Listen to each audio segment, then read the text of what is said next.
Hello, જય માતાજી મિત્રો. Mitesh Thakor food and blog ચેનલમાં તમારું હાર્દિક સ્વાગત છે.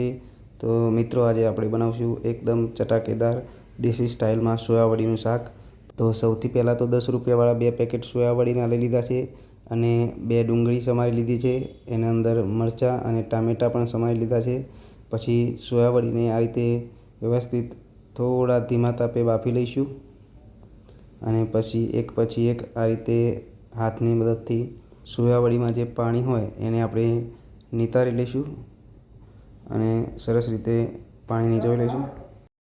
બસ આ રીતે એક પછી એક સોયાવડીને પાણીમાંથી બહાર કાઢીને સરસ વ્યવસ્થિત રીતે નિચોવી લેવાની છે. દોસ્તો, ગેસ ઉપરથી સોયાવડીની જે ગરમ કરવા તપેલી મૂકી હતી એ ઉતાર્યા પછી તરત જ એમાં ઠંડુ પાણી નાખવાનું છે, જેથી કરીને આ રીતે પાણી નીચોવતી વખત તમારો હાથ દાઝી ના જાય, કેમ કે પુષ્કળ ગરમ હોય છે પાણી, એટલે તમારે ઠંડુ પાણી નાખવું ખૂબ જ જરૂરી છે મિત્રો. જો બસ આ રીતે એક પછી એક એમ સોયાવડીને કાઢી લેવાની છે. આપણે બધી સોયાવડીમાંથી બધું પાણી કાઢી નાખ્યું છે, તમે જોઈ શકો છો. એકદમ સરસ કોરી થઈ ગઈ છે સોયાવડી.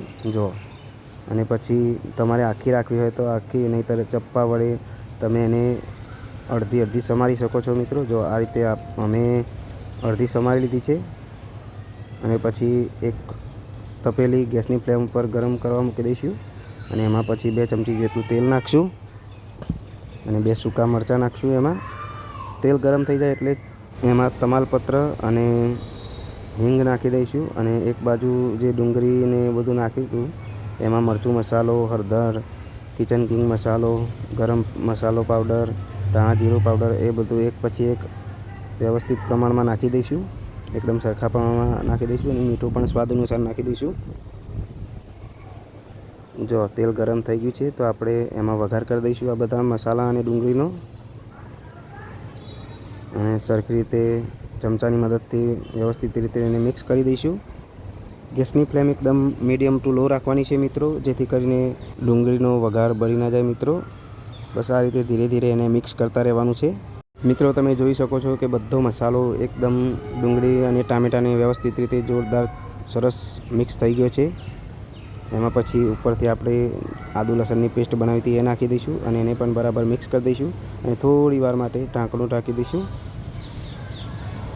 થોડી વાર પછી મિત્રો ઢાંકણું ઉગાડીને જોઈશું તો વ્યવસ્થિત મસ્ત વઘાર થઈ ગયો છે.